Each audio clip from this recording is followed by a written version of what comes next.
Criticise করছেন, no, as a entire party they supported it and they committed genocide. As a entire party তারা আমাকে যখন গুম করা হয়েছে তারা কিছু বলে নাই, অ্যাজ অ্যান এন্টায়ার পার্টি, মানে মানে central member of the party. আমি মানে ভিতরে যারা যারা আওয়ামী লীগের দল করেছে, যারা দল করেছে তারা কিন্তু সাপোর্ট করেনি, যারা আওয়ামী লীগের যে মানে সমর্থক বা ভোটার যারা, তারা কিন্তু সাপোর্ট করে নাই, তারা একজনও সাপোর্ট করে নাই। কিন্তু যারা নেতৃবৃন্দ থেকে যখন ডিরেক্টলি এটার সমর্থন করা হচ্ছে, যেখানে যেমন পলক, উনি মন্ত্রী পলক, উনি বলছেন রাজাকার বাংলা ছাড়। তো আমি ওখানে নিচে কমেন্টে লিখেছিলাম আমার অফিসিয়াল পেজ থেকে, আপনি কি খুব রিসেন্টলি বাংলাদেশ ছাড়ছেন?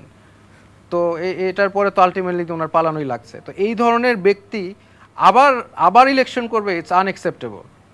আমি আমি এটা এগ্রি করতে পারতেছি না। সরি। একজন শিক্ষক হিসেবে তখন কি আপনি স্টুডেন্টদের ঢাল ছিলেন? আমি সেটাই মনে করি, বাট আমার মোটিভেশন ছিল নবী করিম সাল্লাল্লাহু আলাইহি সাল্লাম, উনি বলেছেন একজন leader is the shield of the people. একজন নেতা হচ্ছে জনগণের ঢাল, এবং আমি জানি যে ঢালের আঘাত আসবে এবং আঘাতটা পড়বে আগে ঢালের মধ্যে। তো এই হাদিস এবং এই নবী করিম সাল্লাল্লাহু আলাইহি সাল্লামের শিক্ষা থেকেই আমি ওইভাবেই গেছি অ্যাজ আ টিচার। আমি তাদের লিডারও, এই জন্য আঘাত পড়লে আগে আমার গায়ে আঘাত পড়া উচিত। এই জন্য আমি সবার আগে দাঁড়াতে চেয়েছিলাম স্টুডেন্টের সামনে। যদি গুলি মারতো আমি সবার সামনেই থাকতাম এবং আমি সবার সামনে গুলি খেয়ে মারা যেতাম। এবং এই কথাটা আমি বক্তব্যটা দিয়েছি, এটা অলরেডি আমার ফেসবুক পেজে আছে এবং ফর অল পোস্টারিটি। আপনি যেন শিক্ষার্থীদের পাশে না দাঁড়ান, আপনি যেন শিক্ষার্থীদের উস্কানি না দেন এই ছাত্র আন্দোলনে। এই কারণে আপনাকে যতটুকু আমি জানি যে টাকার অফারও করা হয়েছিল বা আপনাকে একটু মোটিভেট করার চেষ্টা করছিল, এটা কি সত্যি কিনা? টাকার অফার করা হয়নি। প্রথমে তো আমাকে একবার টর্চার করা হয়েছিল, তারপরে যখন আবার ডাক পড়লো তখন আমি মনে করেছিলাম যে ওকে এবার মনে হয় আবারও টর্চার করবে, ওই মেন্টালিটি নিয়ে গেলাম। যাওয়ার পরে দেখলাম সিচুয়েশন টোটালি ডিফারেন্ট। তারা আমার সাথে অনেক রেসপেক্টের সাথে কথা বলছে, চা খাওয়াচ্ছে, কফি খাওয়াচ্ছে, বিভিন্ন চকলেট, বিস্কিট খাওয়াচ্ছে ভালো কোয়ালিটির, হ্যাঁ বিস্কিট চকলেট যা খেতে চাই। এবং যে আমার গায়ে হাত তুলেছে ফার্স্ট টাইম সেও ছিল। তো সে বলল যে আসলে দেখেন ওইটা আমাদের তো আসলে বুঝে নিত জব এরকম, ওইটার সাথে এটার কিন্তু কোনো সম্পর্ক নাই।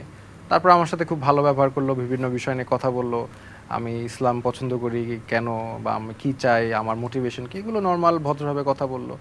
এবং তারা বেসিক্যালি বারবার বলতে চাচ্ছে যে স্টুডেন্টদেরকে উস্কানি দেওয়া হচ্ছে, এটা কি ঠিক হচ্ছে? স্টুডেন্টরা তো মারা যাচ্ছে, স্টুডেন্টদের তো কেউ কেয়ার করছে না, মিডিয়া তো ভিউ ব্যবসা করে। তো বেসিক্যালি বটম লাইন হচ্ছে যাতে আমার কাছে যেটা মনে হয়েছে আমি যাতে বলি যে হ্যাঁ হ্যাঁ এখন এটা থামানো উচিত, আমাদের কিছু বলা উচিত। তারপরে লাস্ট প্রশ্ন যেটা করলো যে ধরেন বাসায় আগুন ধরা হয়েছে, এখন কি আমি বাসায় আগুন নিভাবো না, নাকি আমি আসলে সব কিছু ফেলে দিয়ে চলে যাব? এই প্রশ্নটা করা হয়েছে। তা আমি বুঝতে পারছি আসলে এটার মিনিংটা কি।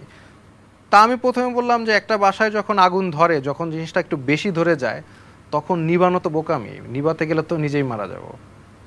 তো এইভাবে বললাম, আমি বলিনি যে হ্যাঁ এখন বাসা ছেড়ে চলে যাওয়া লাগে, তাহলে তো আসলে বোঝানো যায় যে বোঝানো হয় যে প্রধানমন্ত্রী চলে যাওয়া উচিত, এই কথাটা না বলে আমি এটা বললাম যে একটা বাসায় যখন আগুন লাগে, যখন আগুনটা বেশি লেগে যায় তখন বাসাটা ছেড়ে দেওয়াই মানে ভালো। ওই যে ওই সময়টা আপনি একটা অবর্ণনীয় মানসিক অত্যাচার, শারীরিক অত্যাচারের মধ্য দিয়ে গিয়েছেন, তারপর আপনি যখন মুক্তি পেলেন যে এই যে এখন তো সব কিছু স্বাভাবিক হয়ে গেছে, এই মুহূর্তে আপনার কোনো মেন্টাল ট্রমা কি হয় ওই দিনগুলোর কথা মনে করে? বা আপনার বোন, আমি জানি যে ভাই বোনের মধ্যে একটা খুব চমৎকার সম্পর্ক থাকে, মা বাবা তো আছেই, আপনার বোনের সাথে যে আপনার স্মৃতিগুলো বা আপনাদের যে খুনসুটিগুলো, এগুলো কি ওখানে থাকা অবস্থায় একটা মানসিক ট্রমা আপনাকে দেয়নি? না, প্রথম কথা হচ্ছে যে এখন পরিস্থিতি স্বাভাবিক আমি এটা বলবো না। প্রতিনিয়ত নতুন একটা কিছু হচ্ছে, নতুন ইস্যু আসছে, যেটা নিয়ে আমার এখনো ডিল করা লাগছে বিভিন্নভাবে, পলিটিক্যালি নন পলিটিক্যালি। আমি ওগুলো নিয়ে টোটালি বিজি। পলিটিক্যালি বলতে আপনি কি কোনো পলিটিক্যাল দল হয়ে কাজ করছেন? দল করলেই যে পলিটিক্সের সাথে ইনভলভ তা কিন্তু না। আপনি পুরো ছাত্র আন্দোলনে দল নাই, তাই না? সেটাও তো একটা পলিটিক্যাল একটা মুভ।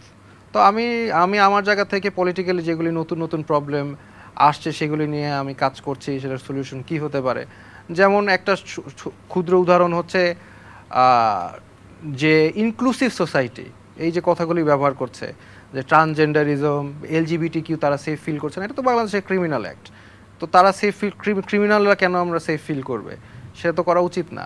বা ইনক্লুসিভ সোসাইটি বলতে বিদেশে কি বলে বা কি বোঝায়, তো এইসব নিয়ে যে এখন নতুন একটা ষড়যন্ত্র করার চেষ্টা করছে, সেটাকে আমরা প্রতিরোধ কীভাবে করতে পারি সেটা নিয়ে আমি বিভিন্ন জায়গায় দৌড়াদৌড়ি করছি, কথা বলছি, পলিটিক্যাল নন পলিটিক্যাল পার্টিদের সাথে কথা বলছি। রেমবো